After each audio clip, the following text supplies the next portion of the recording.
Nagpapasalamat po ako at may cash gift kaming dumating. Malaking biyaya po ito, malaking tulong po sa amin to.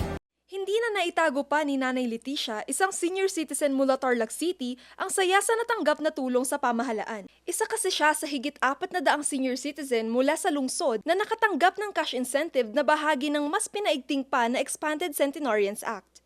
Kapag ang isang senior citizen kasi nakaabot sa edad na 80, 85, 90 at 95 ay makakatanggap sila ng 10,000 piso. 100,000 piso naman sa mga centenarian. Paraan ito ng pamahalaan upang kilalanin ang naging kontribusyon sa lipunan at ekonomiya ng mga senior citizen. Maraming salamat po sa suportang binibigay niyo po sa ating mga senior citizen.